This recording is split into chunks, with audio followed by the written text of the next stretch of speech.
កម្មវិចិត្រនិងកីឡាករលីអូណា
ប្រិយមិត្តទូរទស្សនិកជនជាទីគោរពអនុញ្ញាតឲ្យខ្ញុំបានរៀបរាប់នៅប្រវត្តិសង្ខេបរបស់កីឡាករទាំងពីរប្រកួតជាលក្ខណៈមិត្តភាពកម្ពុជាអន្តរជាតិបង្គោលក្រហមអាយុ20ឆ្នាំទម្ងន់60គីឡូក្រាមកម្ពស់1.70 ម៉ែត្រទីលំនៅបច្ចុប្បន្ននៅភូមិសម្បួរឃុំអន្សោមស្រុកកំពង់ត្របែកខេត្តព្រៃវែងបទពិសោធន៍ធ្លាប់ប្រកួតលើសង្វៀនបានចំនួន75ដងឈ្នះ63ដងចាញ់8ដងស្មើ4ដងផ្ដួលគូប្រកួតឲ្យសន្លប់នៅលើសង្វៀនបានចំនួន17ដង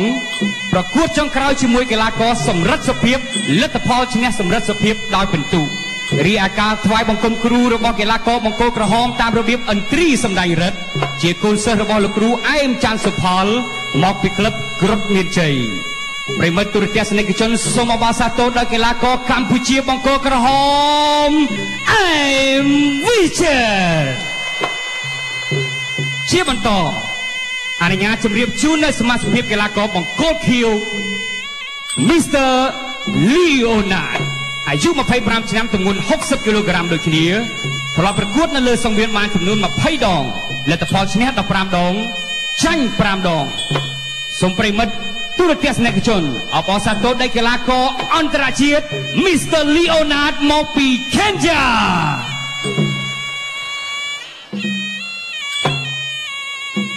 សូមអនុញ្ញាតថ្លែងអំណរគុណដល់ម្ចាស់ឧបត្ថម្ភកម្មវិធីគឺក្រុមហ៊ុនក្បឿងត្រាពេជ្រក្បឿងត្រាពេជ្រគឺជាក្បឿងដែលបាននាំចូលមកពីបរទេសមានចុងបិទស្អាតមានច្រើនពណ៌ច្រើនម៉ូដច្រើនຂະຫນាតទៅតាមតម្រូវការរបស់លោកអ្នកទោះបីជាត្រូវភ្លៀងខ្យល់ខ្លាំងយ៉ាងណាក៏ដោយក៏ក្បឿងត្រាពេជ្រនៅតែរក្សាពណ៌ដ៏ស្រស់បំព្រងនិងជាដៃគូដំបូលគេអដ្ឋានរបស់លោកអ្នកហើយនឹងធ្វើឲ្យគ្រួសាររបស់លោកអ្នកមានសុភមង្គលស៊ីម៉ងបូករូបផ្កាឈូកគឺជាឯកទេសស៊ីម៉ងដែលមានឯកទេសសម្រាប់បូករៀបឥតបិទការ៉ូនិងក្បាច់ចម្លាក់ផ្សេងៗឲ្យមានសោភ័ណភាពស៊ីម៉ងបេតុងលេខ1សញ្ញារូបភ្នំគឺជាស៊ីម៉ងដែលមានឯកទេសសម្រាប់ការចាក់គ្រឹះថ្នាំសសរប្លង់សេសម្រាប់ទ្រទ្រង់អគារស្ពានថ្នល់សំណង់គេហដ្ឋាននានាឲ្យមានភាពរឹងមាំជាថ្មីម្ដងទៀតយើងទាំងអស់គ្នាក៏មិនភ្លេចខ្លាចអំណរគុណផងដែរសម្រាប់ការផ្ដល់ជាវត្តមានដ៏ខ្ពង់ខ្ពស់បាទពីសំណាក់ឧត្តមសេនីយ៍តូតែមើលជាប្រធានសហព័ន្ធកីឡាប្រដាល់កម្ពុជាក៏ដូចជាសូមថ្លែងអំណរគុណយ៉ាងជ្រាលជ្រៅ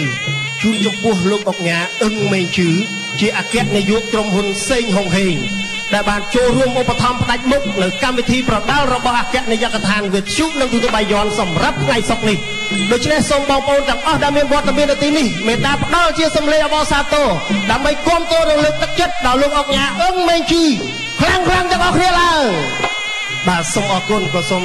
គោរពជូនពរឲ្យក្រុមហ៊ុនរបស់លោកញ៉ាទទួលបានប្រជាប្រិយភាពនិងរកស៊ីបាទចេះតែកាក់កបទៅដើម្បីបន្តការគ្រប់គ្រងចំពោះវិស័យកីឡាប្រដាល់ក្បាច់បុរាណខ្មែររបស់យើងជាបន្តទៅទៀតប្រិមត្តទស្សនិកជនជាទីគោរពថ្ងៃនេះវត្តមានអាយដាមមេអុកញ៉ាអស់លោកស្រីអ្នកនាងកញ្ញាយ៉ាងច្រើនក៏នៅសង្វៀនទូរទស្សន៍បាយ័នស សម្រាប់គូអន្តរជាតិទី1ដែលលោកអ្នកនាងប្រិមត្តទូរទស្សនិកជនដែលកំពុងតែទស្សនានៅគ្រប់ទិសទីតំបន់នៃព្រះរាជាណាចក្រកម្ពុជាបង្គោលក្រហមគឺជាកីឡាករកម្ពុជាអែមវិចិត្ររីឯបង្គោលខៀវគឺជាកីឡាករមកពីប្រទេសខេនយ៉ាគឺ Mr. Leonard រីឯអាជ្ញាកណ្ដាលនៃកាត់សេចក្តីនៅលើសង្វៀនតម្រូវទៅលើលោកគ្រូជួនសំណាងដែលជាអ្នកកាត់សេចក្តីជូនកីឡាករកម្ពុជានិងកីឡាករអន្តរជាតិមកពីខេនយ៉ានៅក្នុងនោះយើងបានសូមបញ្ជាក់ចំពោះការប្រកួតគឺមានរហូតដល់5ទឹកក្នុងមួយទឹកមាន3នាទីចំពោះការផ្ដល់នៅដំបូន្មានក៏ដូចជាលក្ខន្តិកៈในក្នុងការប្រកួតរវាងកីឡាករទាំងពីរត្រៀមប្រុងប្រយ័ត្នប្រកួតគូទី2ដែលជាគូអន្តរជាតិទឹកទី1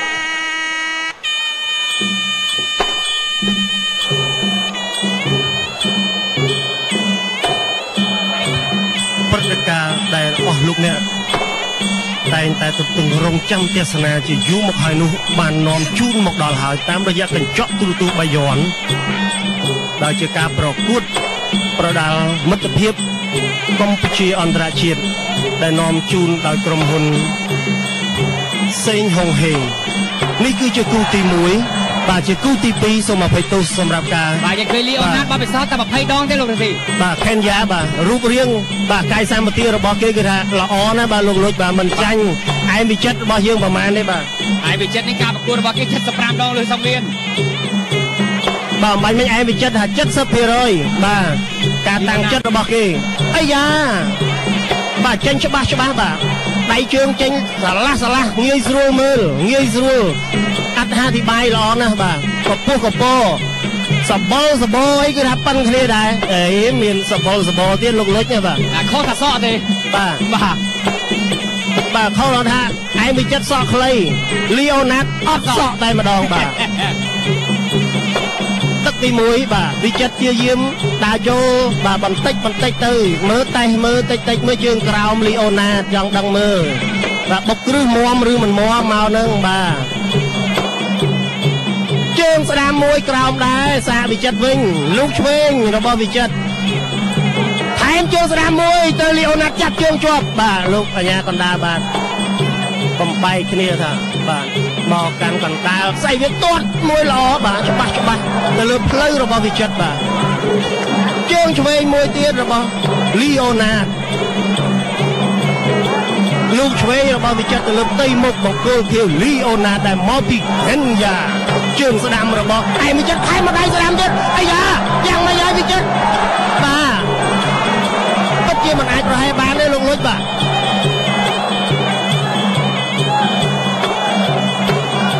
មានឱកាសឬយ៉ាងម៉េចបាទអាញាកណ្ដាលឆាប់បំបែកបាទផ្លែល្អបាទលោកលុចបាទច្បាស់បាទលូកឆ្វេងថែមស្ដាំរបស់វិចិត្រថែមស្ដាំរបស់លីអូណាតវិញលូកឆ្វេងថែមស្ដាំអោបគ្នាឡើងជង្គង់របស់វិចិត្រឡើងជង្គង់មួយទៀតរបស់វិចិត្របាទយើងបន្តការប្រកួតហើយវិចិត្រអោបកឡើងជង្គង់តុបគ្នាជង្គង់ទៀតរបស់បង្គោលខៀវបាទឯវិចិត្រកាច់កឲ្យលោកជួនសំណាងចាប់បំបាយចេញការប្រកួតបន្តនៅក្នុងទឹកទី1គេថាល្អមើលប៉ុណ្្នឹងទៅហើយមិនចាំបាច់ចាំទឹកទី2ទេលេងមកជើងស្ដាំបង្គោលខៀវបាទលីអូណាតលេងជើងស្ដាំមួយដៃស្ដាំសងហើយវិចិត្រឡើងជង្គង់ចប់ទឹកទី1ភ្ន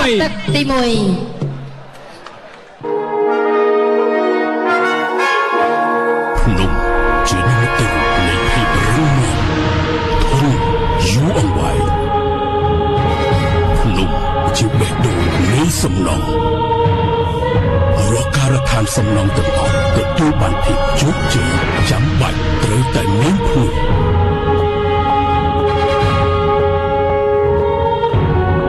ស៊ីម៉ុងភ្នំ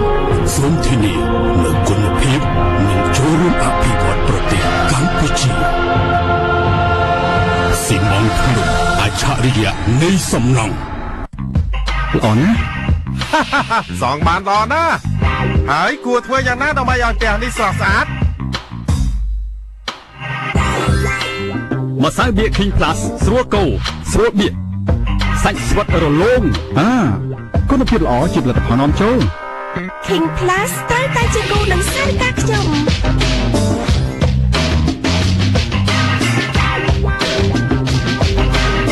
Plus និងសារិកាចម្រើនសេរីជោគជ័យគ្រប់គេហដ្ឋាន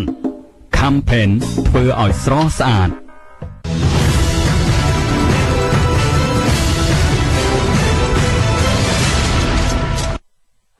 បាទរូបភាពយើងបញ្ជូនមកដល់នៅក្នុងទឹកទី2អនុញ្ញាតថ្លែងអំណរគុណដល់ផលិតផលថ្នាំលាប Campaign គឺជាថ្នាំពណ៌ជាតិជាជំរើសដើម្បីសោភ័ណភាពដ៏ប្រណិតចំពោះគេហដ្ឋានរបស់លោកអ្នកនៅក្នុងនោះយើងឃើញថាក្បឿងត្រាពិកក៏ជាក្បឿងមួយដែលផ្ដល់នូវសោភ័ណភាពសម្រាប់ដំបូលគេហដ្ឋានរបស់អស់លោកអ្នកនាងដូចគ្នាក្បឿងត្រាពិកមានសាច់ក្បឿងហាប់ណែនស្វិតធន់និង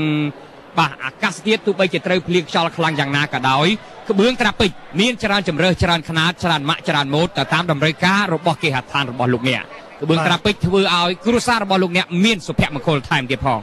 ក៏សូមថ្លែងអំណរគុណទៅដល់ស៊ីម៉ង់សញ្ញារូបផ្កាឈូកក្បឿង Fivro សញ្ញាត្រាពិកដែលលោកអ្នកអាចរកទិញបាននៅគ្រប់ដេប៉ូលក់គ្រឿងសំណង់នានានៅក្នុងព្រះរាជាណាចក្រកម្ពុជា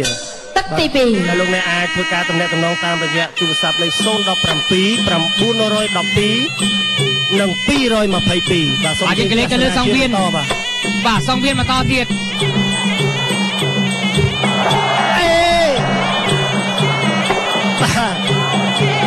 គប់ពេខ្ញុំមិនលោកលុចបាទចាំជួយផងបាទគប់ពេតាមវិចិត្រដែរអំបញ្ញមិញនេះបាទជើងក្រៅវិញហ៎អេយ៉ាងម៉េចអីបាទដូចជាលេងស្ទាបស្ទង់ឯងលោកលុចបាទអត់ស្ទាបទេបាទកោគីនេះវាយតាំងពីទឹកទី1ឯណោះពួកអាងកណ្ដាប់ដៃនៅទម្ងន់ជើងលោករាធីហើយវិចិត្រតែនៅតែស្ទាបស្ទង់ទៅឡើយតែគួរស៊ីលើឬក៏ស៊ីក្រោមបាទមកជើងរកឆ្វេងរបស់កីឡាករខាន់យ៉ាមួយជើងបត់ពីក្រោមស្ដាំខទៀតហើយវិចិត្របាទចលោឆ្វេងមាត់កៃស្ដាំអូហើយហើយវិចិត្រធ្វើបានឬក៏កីឡាករបង្គោលខៀវលីអូណាតមកពីខាន់យ៉ាធ្វើបានមួយដៃឆ្វេងរបស់ហើយវិចិត្រហើយវិចិត្រថាណែគាត់វាយណាវាយទៅកំទាត់ប្រដាប់ការពារ you know what is this ហើយវិចិត្រសួរ you know what is this អូយបាទអោព្រាឡើងជង្គង់អីអូយវិចិត្រផ្ដួលលីអូណាតបាទទៅដល់តា2នៃការប្រកួតកីឡាថ្ងៃនេះមានវត្តមានរបស់បងប្អូនរបស់យើងចូលរួមទស្សនាយ៉ាងច្រើនកកមែនទែនបាទគឺថា3ថ្ងៃសុក្រថ្ងៃសៅរ៍អាទិត្យបាទគឺថាចាំកកអីអូយបាទកន្លែងការនិយាយរឿងនេះបាទទស្សនាការប្រកួតវិញបាទនិយាយមិនទាន់ទេពីព្រោះឡាបឿនជើងសន្ទុះដៃចេញរបស់កីឡាករថាក្បាច់បឿនកីឡាករគេមកវាយមួយកីឡាករខ្មែរវាយជាមួយនឹងម្ចាស់ក្បាច់គុណតែម្ដងវាយកៃបានល្អណាស់កីឡាករបង្គោលខៀវមិញនេះបាទលីអូណាតបង្ហាញឲ្យឃើញអំពីសុជីវធម៌នៃការប្រកួតគេថាมันវាយទេបាទពីព្រោះទៀតចេញក្រៅខ្សែបៀនហើយគេថាចិត្តជាកីឡាបាទច្បាស់ណាស់ឡើងជង្គង់ឆ្វេងស្ដាំបោកឯវិចិត្រប៉ុន្តែដួលខ្លួនឯងលោកឆ្វេងរបស់វិចិត្រប៉ុន្តែមិនចំគោលដៅថែមស្ដាំរបស់លីអូណាតក៏មិនចំដូចគ្នាអោបគ្នាជាប់វិចិត្រឡើងជង្គង់សងរបស់លីអូណាតយ៉ាងម៉េចហើយបាទវិចិត្រជាយាមដើរចូលលោកឆ្វេងប៉ុន្តែត្រូវគាត់ស្កាត់ជើងឆ្វេងរបស់លីអូណាតត្រឡប់មកវិញថែមជើងស្ដាំក្រោមរបស់លីអូណាតបាទអោបគ្នាឡើងជង្គង់របស់វិចិត្រឡើងមួយជង្គង់ទៀតរបស់វិចិត្រឡើងជង្គង់សងរបស់លីអូណាត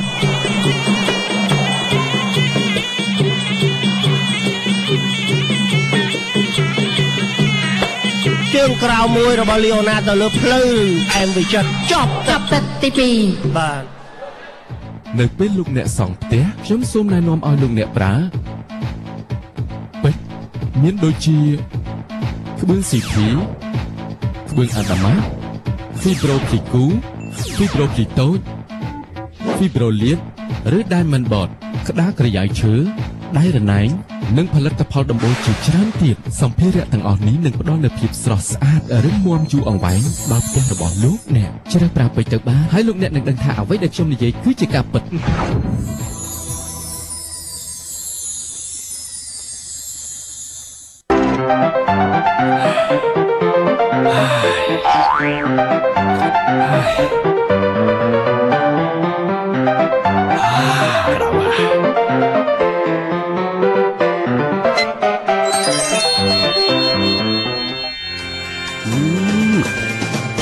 ជាតិចទាន់ចិត្តមែន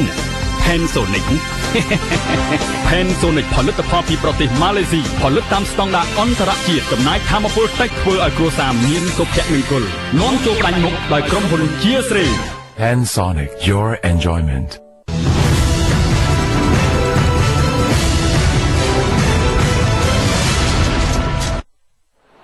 បាទនៅក្នុងឱកាសដ៏សែនរីករាយចំពោះថ្ងៃបើកសម្ពោធកម្មវិធីជាផ្លូវការប្រកួតប្រដាល់អន្តរជាតិកម្ពុជាបាទជាមួយនឹងកីឡាករអន្តរជាតិថ្ងៃនេះហើយដើម្បីបើកសម្ពោធការប្រកួតរៀងរាល់ថ្ងៃសុក្រជាផ្លូវការនៅក្នុងនោះគឺយើងមានសម្រាប់ជនដែលបានលើកទឹកចិត្តហើយនឹងចូលរួមគាំទ្រកីឡាករកម្ពុជាបាទគឺលោក Paul Simon បាទអ្នកចាត់ការទូទៅនៅហាទៀងបាទ Vegas Entertainment Resort និង Casino បាទនៅឯប្រៃចាក់ខេត្តកំពតបានឧបត្ថម្ភដល់កីឡាករកម្ពុជាទាំង4គូក្នុងបានអ្នកម្នាក់គឺ$30សហរដ្ឋអាមេរិកបើសិនជាកីឡាករកម្ពុជាទទួលបានជ័យជំនះទៀតលោកនឹងបន្ថែមទឹកប្រាក់$10ក្នុងម្នាក់បន្ថែមទៅលើទៀតទី2ទឹកទី3យើងក៏មិនភ្លេចផងដែរក្នុងថ្លៃអំណរគុណទៅដល់ក្បឿងហ្វីប្រូសញ្ញាត្រាពេជ្រស្រស់ស្អាតជាងគេទឹកថ្នាំភ្លឺរលោងសាច់ក្បឿងហាត់ណែនរឹងមាំជន់មិនបែកស័ក្តិសមនឹងដំបូលផ្ទះដ៏ស្រស់ស្អាតរបស់លោកអ្នកបាទទស្សនាជាបន្តនៅទឹកទី3រវាងកីឡាករអែមីចិតនិងកីឡាករលីអូណាតជើងក្រាមរបស់លីអូណាតថែមដៃក្រាមមួយទៀតទៅលើអែមីចិតបាទអែមីចិតរលាស់ខ្លួនបោកលីអូណាតឬសូតែភីងតែម្ដងបាទជើងក្រោមអាយ៉ាកែងបត់ប៉ុន្តែមិនចូលទៅកណ្ដាប់ដៃរបស់លីអូណាតសងវិញយ៉ាងណាជើងឆ្វេងវែងពោះទៅលើអែមីចិតជង្គង់មុតស្រួចរបស់អែមីចិតក៏សងត្រឡប់ទៅវិញ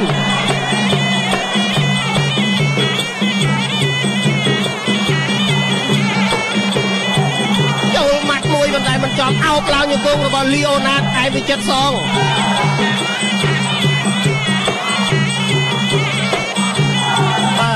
ផ្លូវបន្តិចរៀងខ្លួនអែមជង្គង់ស្ដាំមួយរបស់អែមវិចិត្រព្យាយាមបោកបាក់ក្រាញទៅនេះដួលទាំងពីរបាទអែមវិចិត្រឡើងពាក់គៀវពីលើលីអូណាតបាទសូមចាក់ដៃតាមចង្វាក់ភ្លេងទាំងអស់គ្នាបងប្អូនបាទសូមចាក់ដៃតាមចង្វាក់ភ្លេងទាំងអស់គ្នាឲ្យស្រស់គ្នាលោកឆ្វេងថែមស្ដាំអាយ៉ាសងមកវិញរបស់លីអូណាតបាទយើងខ្ញុំសង្ឃឹមនឹងជឿជាក់យ៉ាងមុតមមថាសម្រាប់ការរៀបចំនៃកម្មវិធីប្រដាល់នេះគឺប្រកបនឹងបានជាទីទស្សនាសម្រាប់ប្រស័យចក្ខុរបស់ប្រិយមិត្តទូរទស្សនិកជនតាមរយៈកញ្ចក់ទូរទស្សន៍បាយ័នគឺថាអ្វីដែលជាការចំណាយពេលវេលាទស្សនានោះគឺមិនខាតភ្នែកទេបាទជាចំណីចក្ខុដ៏ឆ្ងាញ់ពិតបាទតែនាំមកជូនដោយអគ្គនាយកដ្ឋានវិទ្យុនិងទូរទស្សន៍បាយ័ន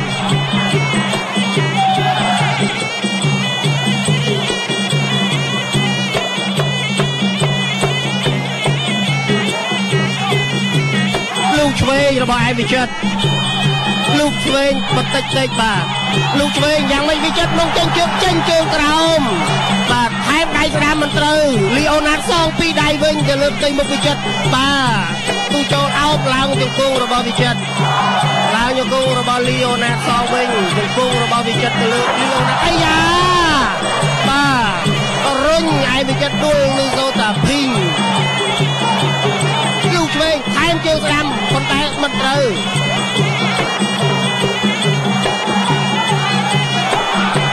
លោកឆ្វេងកែងបត់ប៉ុន្តែមិនចំលីអូណាតទេបាទហើយវិចិត្រប្របាក់ស៊ីណាថ្ងៃនេះបាទសូមសរសើរកីឡាករទាំងពីរវាយមួយបតទេស្រួលណាបងវិធីចាប់ទឹកទី3ចាប់ទឹកទី3ភ្នំមាសភ្នំសំណាងលោកអ្នកគ្រាន់តែពីស៊ីម៉ងរូបភ្នំស៊ីម៉ងរូបកាឈូឬប៊ឹងត្រាពេជ្រឬស៊ីប្រូត្រាពេជ្រទទួលបានសងសំណាងមួយសន្លឹកសម្រាប់សងយករង្វាន់សរុបជាសាច់ប្រាក់រហូតដល់ជា1000រៀលបំពេញឈ្មោះអាសយដ្ឋានលេខទូរស័ព្ទលើស្លឹកបានអានបានលាស់រួចយកដាក់ក្នុងធុងឆ្នោតតាមលេខពលគ្រឿងសំណង់នានារង្វាន់រួមមានរថយន្ត Mitsubishi Pickup Triton ម៉ូតូ Honda ខ្សែកមាន 5G ខ្សែកមាន 2G ទូរស័ព្ទ Nokia ការចាប់ឆ្នោតសងសំណាងក្នុងកម្មវិធីប្រដាល់រៀងរាល់ខែសុក្រនៅស្ថានីយ៍ទូរទស្សន៍បាយ័នភ្នំមាសភ្នំសំណាងពិតជានាំសំណាងជូនលោកអ្នកខ្លួនប្រារបស់យើងតែងតែទទួលរងនឹងការឈឺចាប់ជាច្រើនឈឺដៃឈឺស្មាឈឺខ្នងឈឺជើងឈឺភ្លៅឈឺខ្លួនប្រាឈឺដៃខ្នងរែកនៅតាមសន្លាក់ ឈឺដៃខ្នងឈឺរ៉ែនិងតាមសន្លាក់ឈឺដៃឈឺស្មាឈឺខ្នងឈឺជើងឈឺភ្លៅនិងឈឺខ្លួនប្រាណនេះណែឱសថជំនាញក្នុងការបំបត្តិការឈឺចាប់ទាំងនេះអាឡាក់សុង FR មានសកម្មភាពឆាប់រហ័សក្នុងការបំបត្តិការឈឺចាប់ផ្សេងៗប្រាឡាក់សុង FR ការឈឺចាប់ផ្សេងៗជាសះស្បើយយ៉ាងទាន់ចិត្តឱសថបំបត្តិឈឺខ្លួនប្រាណអាឡាក់សុង FR Unilab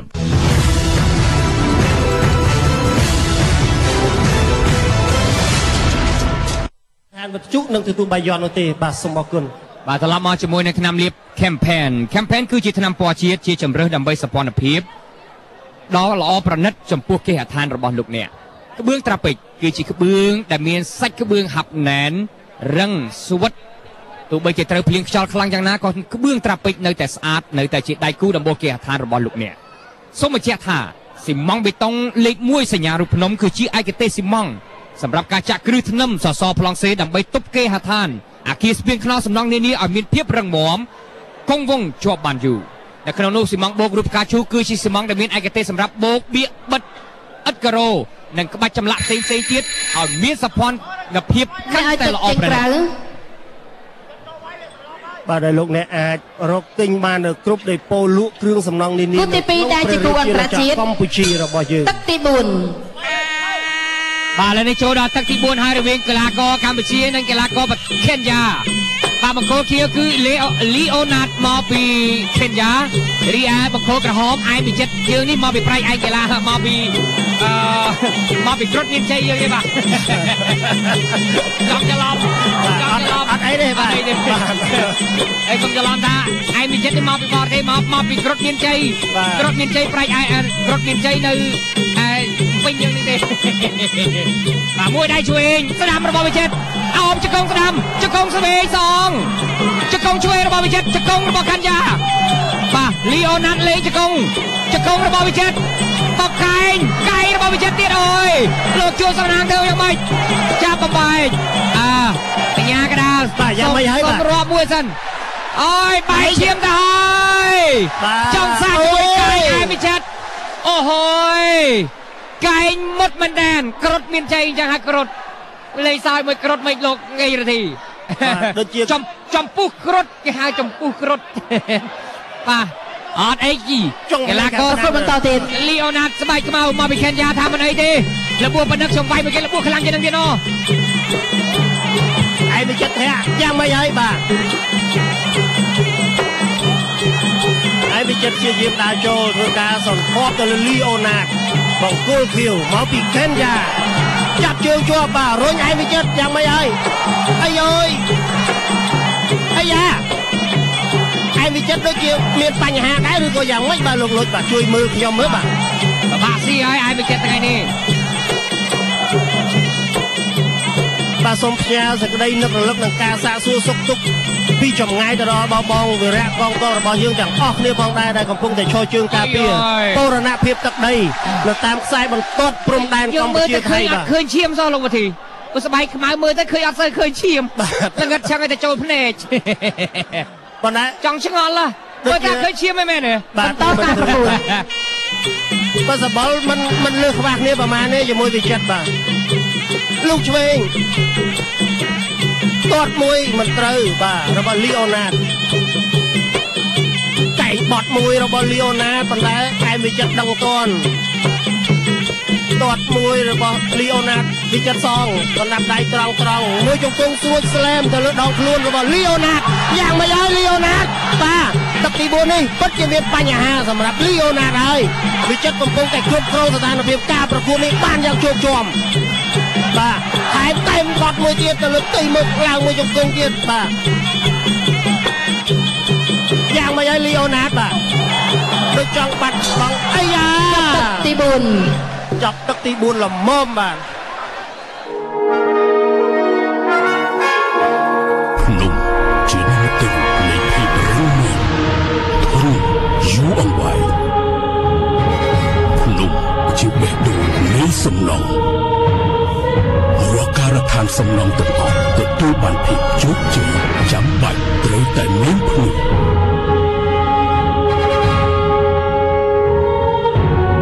ស៊ីម៉ង់ភ្នំ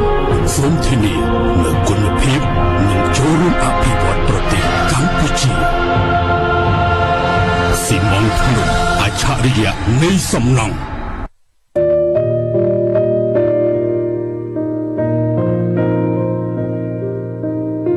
នេះជាកាដូសម្រាប់បងក្នុងថ្ងៃខួបអាពាហ៍ពិពាហ៍របស់យើង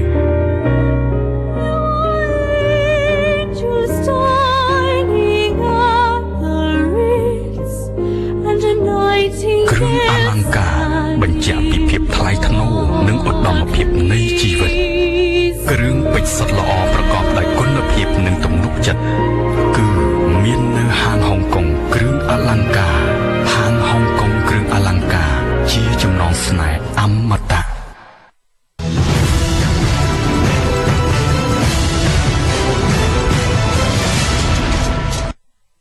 យើងបញ្ជូនរូបភាពមកក្នុងទឹកទី5ដែលជាទឹកផ្ដាច់ព្រាត់យើងឃើញថានៅដើមទឹកទី4បាទលីអូណាផ្លាត់ស្នៀតត្រូវមកកែងរបស់អែមវិចិត្រចិញ្ចើមខាងស្ដាំមើលទៅអត់ឃើញស្នាមទេលោកវិធីបាទមើលទៅក៏អត់ឃើញឈាមដែរបាទតែអាញាកដាលចិត្តមើលឃើញច្បាស់ជាងយើងព្រោះស្បែកខ្មៅពេលឡើងរលោងទៅហើយបាទអូយបាទគេថាបុកកណូតលោកបុកកណូតបាទអានោះទូបុកកណូតរាំងបាទប៉ាំងខ្ចែងបាទយ៉ាងណាក៏នៅសល់មួយទឹកទៀតយើងមិនទាន់សម្រេចថាអែមវិចិត្រឬក៏លីអូណាតនៅឡើយទេអ្នកឲ្យទឹកចេញក្រៅគូអន្តរជាតិទី2ទឹកទី5ជាទឹកផ្ដាច់ព្រាត់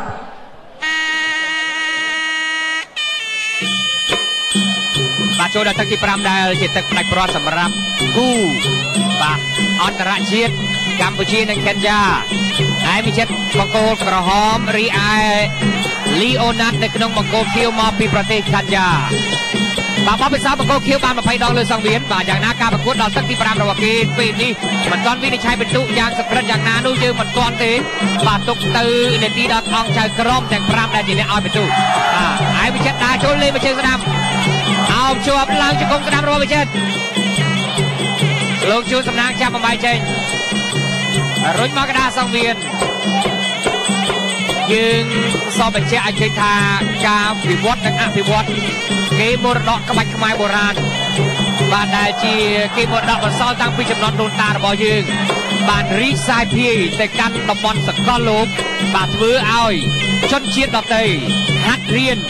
គ្រប់វិជ្ជាករនៃក្បាច់ខ្មែរបុរាណរបស់យើងមកប្រកួតជាមួយនឹងយើងថែមទៀតផងថ្ងៃនេះយ៉ាងណាក៏ការប្រកួតរបស់គេ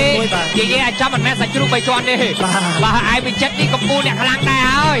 ក៏ប៉ុន្តែស៊ីលីអូណាតមិនចេញបាទលីអូណាតចេះតែវាយកាយចេះតែឡើងជង្គង់ទៀតតែធម្មតាលេបជើងរបស់ឯវិចិត្រអូហូយមិនហើយបាទជាប់នឹងសង្វៀនលាន់ស្រូបផ្លាប់តការប្រកួតដើរឆ្វេងឯវិចិត្រដើរចូលជួយស្ដាប់ម្ដាយទៀតតទៀតឯវិចិត្រសម្រុកហើយជាប់នឹងសង្វៀនចាប់បំបីពីអាញាកដាលសូមបងប្អូនទស្សនិកជនផ្ទះដៃតាមចង្វាក់ភ្លេងមកបងប្អូនទឹកទី5ហើយបងប្អូនតទៀត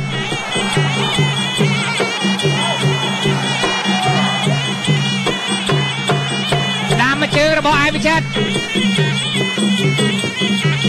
វិចិត្រមើលកាឡាហើយតែលេងមកជើងស្ដាំរបស់លីអូណាតវិញដល់ការប្រកួតមួយជើងស្ដាំរបស់ឯវិចិត្រមួយដៃស្ដាំអីអើយដល់ពេញទៅមកគុំទៀមរបស់លីអូណាតបាទ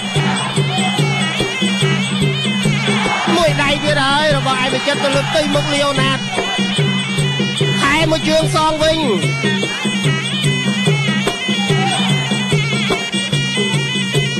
បាទมันស្រួលมันផុយទេសម្រាប់ឯមវិចិត្របាទលោកឆ្វេងថែមជើងក្រោមរបស់ឯមវិចិត្របាទចិត្តចាប់តែ5ដែរក្រោមសងមកវិញរបស់លីអូណាតលោកដៃស្ដាំវិចិត្រលឹបផុតអំបញ្ញមិញនេះបាទចាប់ទឹកទី5បាទអោបគ្នាមួយបញ្ជាក់អំពីចំណងមិត្តភាពយើងមកពីខណ្ឌយ៉ាឆ្ងាយផងជីចន្ទហោះមិនតិចម៉ោងទេមកជួបឯមវិចិត្រថ្ងៃនេះសូមធ្វើជាបងប្អូនរាប់អានគ្នាក្នុងអ្នកប្រកួតក្បាច់ខ្មែរបុរាណដូចគ្នាបាទមិនជាអ្វីទេបាទលោកបាទឥឡូវនេះជើងហោះហើរដោយត្រង់មកកាន់ប្រជាជនកម្ពុជារបស់យើងច្រើនណាស់បើកចំហជើងវិញថ្មីនេះ Air France ដែលបាត់មុខពីប្រទេសរបស់យើងជាង30ឆ្នាំហើយក៏ចាប់ផ្ដើមហោះដោយត្រង់មកកាន់ប្រទេសយើងហើយតំបន់អឺរ៉ុបមកកាន់អាកាសយានដ្ឋានអន្តរជាតិភ្នំពេញដោយផ្ទាល់តែម្ដងបាទដោយសារអីបាទគឺថាដោយសារតែប្រទេសរបស់យើងមានសន្តិភាពការរីកចម្រើនលើគ្រប់វិស័យហើយយ៉ាងណាមិញសម្រាប់អ្វីដែលលោកអ្នកកំពុងតែទស្សនានេះក៏ជាការរីកចម្រើនមួយនៅលើវិស័យប្រដាល់ក្បាច់បុរាណខ្មែររបស់យើងផងដែរបាទទាំងការទស្សនាដោយភ្ញៀវជាតិក៏ដូចជាការចូលរួមពីអន្តរជាតិច្រើនកុះកបង្គោលក្រហមឈ្នះបង្គោលខៀវ